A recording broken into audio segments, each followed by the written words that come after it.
Hey guys, Jesse here with a quick update to Young Life Markham. I want to thank all of you friends and supporters of Young Life Markham for helping us do what we do. This year there's been a big focus for leader development at the Markham District High School Club.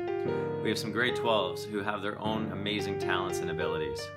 So along with myself and some of the other leaders, they're helping hone them in, and they're being able to use those at club within some of our music, some of our games and skits. Using these skills and abilities, these students have a new buy-in to club and have a new investment to what it is to help their friends know Jesus. These students are also thinking about and looking at next year when, if they're around, they can be leaders and they'd love to participate in Markham District Club.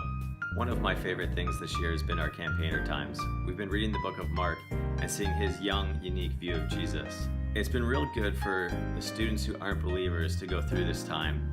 And as the majority of our campaigners aren't believers and they're discovering who Christ is.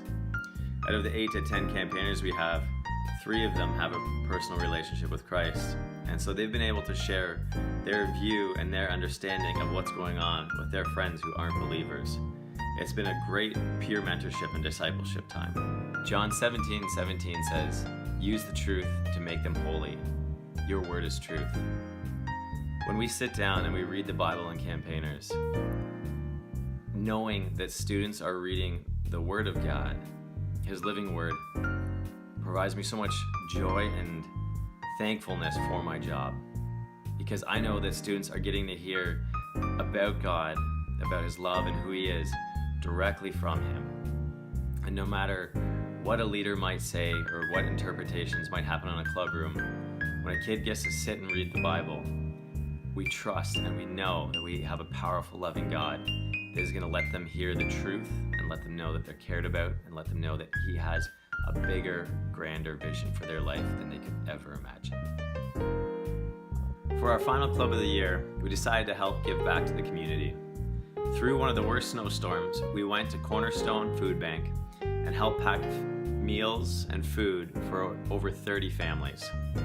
This equated to about 3,600 pounds of food and almost 100 boxes. It was a huge night, great fun. We had a lot of requests for more programs like this, which we're looking forward to partnering with more people in Markham to help serve the community through Young Life Markham. During this time, we were also able to slow down and talk about the uniqueness of Christmas and why we look to these things like hope and joy during this season. It was a great time for us to talk about Jesus and the impact that He had, and all of these things that we look forward to at this time of year, how they spurred out of who He was. Because in the work of Young Life, we don't like to take ourselves seriously, but we like to take Jesus very seriously. We believe that everything needs to be surrounded in prayer. That's why we're so thankful for Aaron and the work that he's supporting us on with our prayer communication. If you enjoy praying, and if praying for ministries and people is your thing, we would love for you to continue to receive our prayer connections. These things will allow you to stay up to date with what's happening in Young Life Markham, with leaders and kids, and everything going on the ground. Thank you so much for your support and your prayers.